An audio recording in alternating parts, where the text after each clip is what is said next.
Welcome to Senior Living Visionaries, a podcast for senior living leaders who are looking to stay ahead of the curve in the industry. On this show, we feature leaders and innovators in senior living who are pushing the boundaries and creating new, effective services and solutions. And now, let's settle in as host Jennifer Drago connects us with today's guests.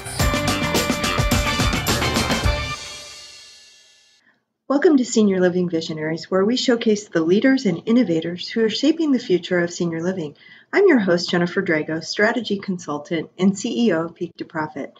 Today, we're going to do another episode around board governance and specifically around board engagement.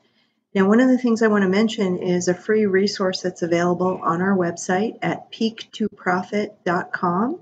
And we'll put that in the show notes so that you can go and check out the freebie that's available there. There's actually 3 right on the home page, but the one that I want to call your attention to is a nonprofit board governance self-assessment. And so one of the things that it does, it asks, I think, 25 questions that you can go through pretty quickly and see how strong you are in terms of your governance processes and structure and things like that. And it will also give you a clue about maybe some things that you should take a look at in your organization. One of the things that I see boards struggle most with is engagement of board members. So how do we engage our board members from day one and then keep them engaged? So I have a series of 10 things that I'm going to share with you that I think make for successful engagement of board members. The first is an effective board orientation. So the minute that someone accepts the invitation to be considered as a board candidate and then is voted in as a board member, you want to start to orient them to the organization. You should have a standard board orientation that explains the history of the organization, shares the strategic plan, shares the current financial picture, and then also shares the vision of where the organization is headed. Another thing that you can do as part of that orientation, which I've found very successful personally, and it's actually a best practice according to BoardSource, is that another board member becomes a mentor for the new board member. And so by virtue of having kind of the buddy system, if you will, for board members, you have someone who's going to take that board member under their wing, make sure that they're feeling comfortable with the board material, making sure that they have someone who is easily accessible to ask questions of and able to check in with them, share board norms, and maybe even be a friendly face at social activities as the board gets together. And we'll talk about that at the very end. Another thing that you'll want to do as part of the orientation, this is the third best practice, is to have clear board roles and responsibilities. So you're setting up clear expectations for your board members that are written. So as they're coming onto the board, as they're renewing their terms, you're sharing with them board roles and responsibilities. They can actually sign that document if you wish. But as part of that the roles and responsibilities, you're sharing expectations about their participation at board meetings, their attendance at board meetings, their preparation at board meetings, which of course makes the discussion better for all when everybody is prepared, and how they should be prepared to provide input to the board meetings. And so all those things can be spelled out clearly in board expectations. So we're leaving nothing for the potential new board member or existing board member to be confused about because it's all spelled out. The fourth thing that makes for engaged board members is great board meetings. And I bet all of us who are listening can think about a time or a board that they sat on where the board meetings were just dry and boring and slow and not handled efficiently or productively. And so one of the things that you want to think about, well, there's a couple things you want to think about with meetings, and it's going to require some advanced preparation. You want to use timed agendas. You want to make sure that your meetings are regularly scheduled and that you have your board members have that schedule in advance.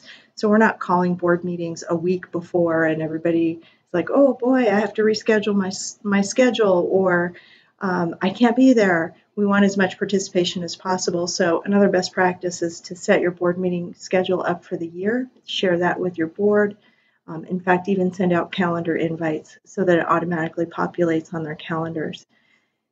We mentioned the agendas for the meeting. They want to be well structured, well organized, have times on them so that if you have an hour board meeting, that you stick to that hour and you're respectful of your board members' time. This is really important. In order to have engaged board members, you want to make sure that they have their board materials well in advance in the meeting. And best practice is 5 to 7 days. Not very many boards are very good at getting their materials out 5 to 7 days ahead of time. So truly, if you can do that, you're going to have the best prepared board and they're going to be able to participate and contribute to your organization even better. You want to make sure that in the meeting that your chairman has great energy and that they're moving the meeting along. They're not letting anybody cannibalize the time. They're managing to the timed agenda. That's a skill. And so board chairs, hopefully as they rise through the ranks and they see prior board chairs, hopefully we're role modeling those great behaviors as board chair, and other board members are able to pick up on that role modeling. And then finally, when we talk about agendas, and we're still on number 4, but this meetings are so important to engage your board members. If the meetings aren't effective, we're going to lose them. One of the things I really like are agendas that kind of flip the script. They put the strategic work at the top of the agenda. So generally, the things that are strategic relate to your strategic plan, to your growth goals, might involve potential partnerships, mergers, acquisitions, other things that are really exciting and also, by the way, demand the most of your energy, right? So you want to put them at the top of your agenda, even before you review minutes, before you review financials, put that strategic work at the top of your agenda. You can always have your business items at the bottom of the agenda. They will get done, but make sure your important and most exciting work is at the top when people are high energy. And another best practice as it relates to meetings is offering a generative discussion during your board meetings. Now, you don't have to do this at all board meetings. Certainly, some will be so filled with business that you won't have time to do this. But one of the best practices to invite board participation and out-of-the-box thinking is to pose a question that might be visionary, out of the box. You might be thinking about potential partnerships or thinking about some interesting ways that the organization can grow. And you write that out in a question, put it on the agenda, schedule about 15 to 20 minutes for that discussion. And then each board member is actually expected to participate in that generative discussion and offer something to that generative discussion. So those are all ways to keep people engaged during board meetings. And that, to me, that's probably the most important of all of the things that we're going to talk about besides the orientation is how well they work during the year. Another best practice for board member engagement is ongoing education.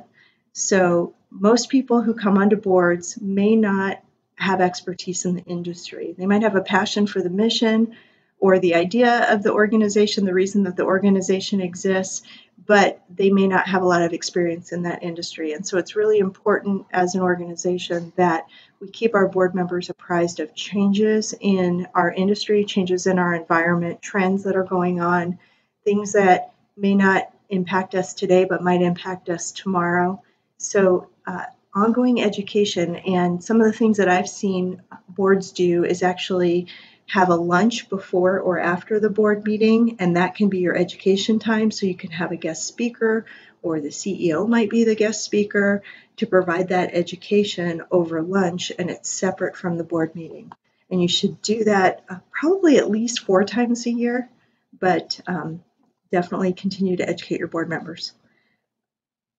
Another thing is active participation. Now, this kind of goes without saying. So we talked a lot about participation during board meetings, but really this is a responsibility of all board members to role model active participation during meetings and during all events. And so if you have great role models, then there's kind of a norm built in, an informal norm, if you will, and all board members will then rise to that level of performance. So we want to make sure that, especially from our officers, that we're role modeling active participation at all levels, at board meetings, at different events of the organization, whatever way you want your board members to be involved, make sure that your other board members are role modeling that. You want to recognize your board members. and show appreciation for their contributions. So certainly at the end of terms, as people are rolling off the board, that's a great time to recognize, but you want to be sure that you're recognizing them throughout their terms. And if you have special events, if you have galas or community education programs that you're putting on for the public, if you're doing public relations work, if you can involve your board members and recognize them as board members, that makes them feel good for the impact that they're having as well. And they're donating their volunteer time, so that impact is very important to recognize. You want to make sure, this is number 8, that you have a feedback mechanism for the board. And so there's 3 ways that we want to provide that feedback and learn from that about the effectiveness of the board. So the first is, we talked about our board meeting effectiveness. A best practice is at the end of every board meeting to have the board chair in some way ask for feedback about what went well in the board meeting or what can be improved. That's the simplest way to do it. And quick check around the room. Everybody says, this went really well. I appreciated this. I think we spent a little bit more, we need to spend a little bit more time on this discussion. I hope we'll do that at the next meeting. Next person goes. And so it can be a quick check. You can also do it by electronic survey. You can do it by written survey, but that's a best practice, and that keeps your chair on top of what the board members are thinking, because at the end of every meeting, we're able to assess how well did that meeting go. Another thing that you want to do is an annual board assessment, and this is a more formal process, generally a survey, and you can actually hire outside people to do it, but you don't need to do that. It can be done with the governance committee, actually formulating the questions that you want to ask. Again, it's usually around board effectiveness. Are they doing what they're supposed to do? Are the committees working well? Are the committees reporting up to the board in the right cadence and format? Do there need to be more dashboards, more reporting? The advanced preparation of the meeting materials, is that happening on time? Those are the kinds of things that you would talk about during your annual board assessment. And again, generally a survey, you collate and aggregate those responses, and then they're reported back to the board so everybody has a clear idea of how they can improve. And then the last feed mechanism is an individual board member assessment.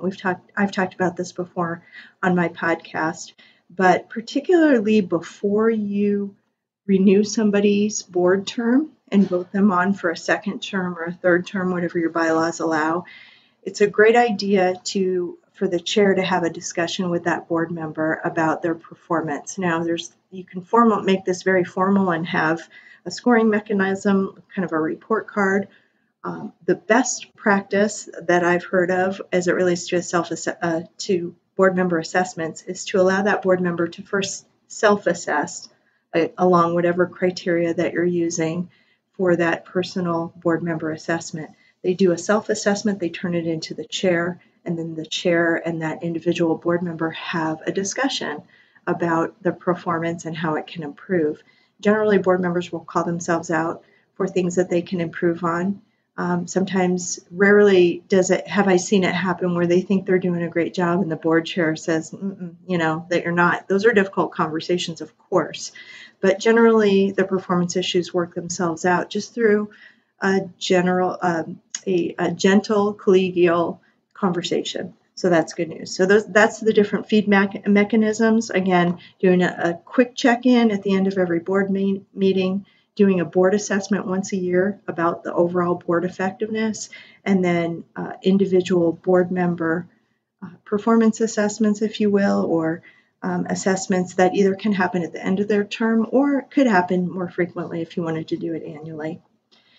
The ninth thing that you can do to ensure board engagement is to ensure that your governance committee is succession planning for the board. So you always have an idea of the next set of candidates that you'd like to bring onto the board, or at least the characteristics that you would be looking for in future board members, so that there is always a generation of, first of all, you have staggered terms, hopefully, stated in your bylaws, and you're bringing fresh eyes, fresh ideas onto the board on probably an annual basis if you were doing those staggered terms. So having that succession planning function ensures that you're always infusing those new ideas into the board, which surely provides for engagement. It's the stagnant boards that tend to be the boring boards, right? And then lastly, you want to provide your board members with engagement activities outside the board. So outside the board meetings. So at least once a year, you want to do social things with your board. You certainly want to invite them to events that you have for the organization. So again, the galas, the fundraising events, the recognition, maybe even employee recognition events, fun things that you're doing with your staff so that they can be part of the staff recognition and also can be recognized as someone important in the organization. But then you want to make sure that the board members have time to get to know each other and invite spouses, again, at least once a year. So you can have a happy hour after a board meeting. You can have a dinner once a year that happens at one of your communities if you're a senior living organization, or our CEO used to host a dinner once a year for the leadership team and the board members and all of our spouses. So those were fun things to do outside of work. And then also if your organization has volunteer activities, many of us are volunteer based, and so that would be other things that we could ask board members to come to and to be further engaged, not only in meeting the staff and getting to know the leadership team and other board members, but they become engaged then in the mission of the organization. So I hope you've enjoyed this episode, and I hope it's spurred some new ideas and new thinking for you on different ways that you can keep your board fresh, keep your board members engaged, and remember that when you have an engaged participatory board, your organization is going to be strengthened and your competitive advantage is going to be strengthened. So I hope that you'll take these ideas to heart and implement some of them. I'd love to hear about it if you do. And if you have any questions, of course, you can always connect to me on LinkedIn or through my website. Again, I want to remind you I have that nonprofit governance self-assessment available right on the homepage of my website, peaktoprofit.com. We'll link to that in the show notes so that you can take advantage of that. It's a free assessment. It'll take you maybe 10 minutes at the most to complete. It would be really interesting also to think about having different board members take that assessment and see if you all score about the same or if you have really different perceptions about how your board works. That's it for this episode of SeniorLivingVisionaries.com. I'm Jennifer Drago, and thank you for being part of this podcast today where we explore cutting-edge ideas and breakthroughs that are shaping the future of the senior living industry as well as nonprofit sector. Please subscribe to be notified each time an episode drops at SeniorLivingVisionaries.com. And I want to thank you for listening. I'll see you next time. You've been listening to the Senior Living Visionaries podcast and radio show, where we showcase the leaders and innovators in the industry who are pushing the boundaries and setting the stage for the future in senior living and services. Join us next time as we share the bold ideas and breakthroughs of the industry's most forward-thinking leaders here on Senior Living Visionaries.